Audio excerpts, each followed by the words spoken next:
बंधुओं, आज हम जानते हैं कि श्री बांके बिहारी लाल कैसे प्रकट भये हैं। मार्गशीर्ष माह की पंचम तिथि को बांके बिहारी जी प्रकट भये थे। श्री बांके बिहारी जी का मंदिर पुराने शहर में स्थित है। श्री बांके बिहारी मंदिर का निर्माण स्वामी हरिदास जी के वंशजों के सामूहिक प्रयासों से हुआ था। श्री हरिदास जी श्री कृष्ण और श्री राधा को अपने आराध्य मानते थे। उन्होंने अपना संगीत श्री कृष्ण को अर्पित कर दिया था, क्योंकि वे संगीत के महान कलाकार थे। ये यूं कहिए कि वे रागों के राजा थे। वे अक्सर वृंदावन स्थित श्री कृष्ण की रासलीला स्थली में बैठकर संगीत से श्री कृष्ण की आराधना करते थे। माना जाता है कि जब वे भजन स्वामी हरिदास जी कृष्ण जी के लिए गाते थे तो श्री कृष्ण की भक्ति में लीन उनको श्री कृष्ण स्वयं दर्शन देते थे। एक दिन स्वामी हरिदास के शिष्य ने कहा कि बाकी लोग भी राधे कृष्ण की दर्शन करना चाहते हैं। उनकी भावनाओं का ध्यान रखकर स्वामी हरिदास भजन गाने लगे। जब श्री कृष्ण और राधा ने उन्हें दर्शन दिए तो उन्होंने उनके भक्तों की इच्छा उनसे जाहिर की।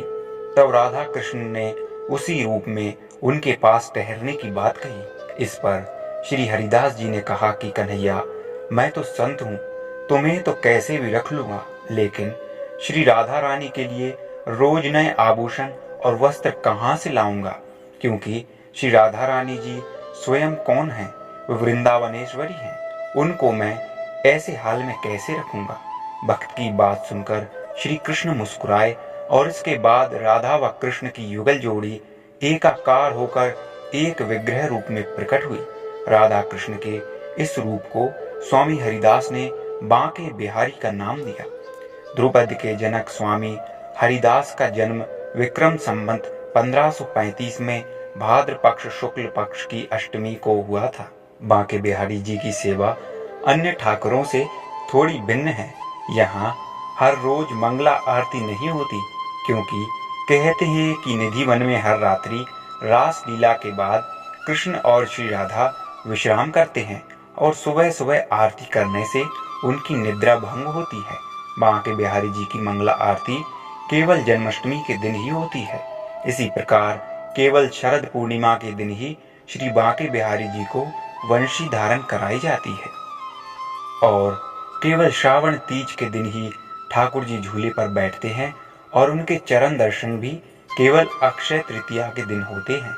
इन दिनों में ठाकुर जी के दर्शन के लिए बड़ी संख्या में लोग उमड़ते हैं। मंदिर में भगवान श्री कृष्ण की पूजा के तहत उन्हें विधिवत श्रृंगार किया जाता है। उन्हें भोग में माखन, मिश्री, केसर, चंदन और गुलाब जल चढ़ाया जाता है। वृंदावन में सबसे ज्यादा भीड़ यदि किसी मंदिर में होती है तो वह श्री बांके बिहारी जी का मंदिर है।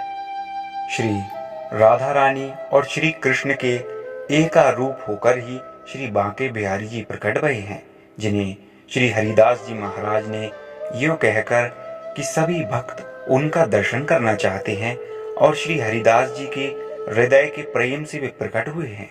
ऐसा कहते हैं कि जो श्री बांके बिहारी लाल को एक बार साष्टांग दंडवत करके प्रणाम कर लेता है, उसके सारे पाप कर्म नष्ट हो जाते हैं।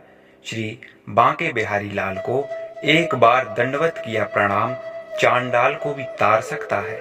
मित्रों, ये कहानी है ब्रज के श्री बांके बिहारी जी के प्रकट होने की। ऐसे श्री बांके बिहारी जी प्रकट भये हैं।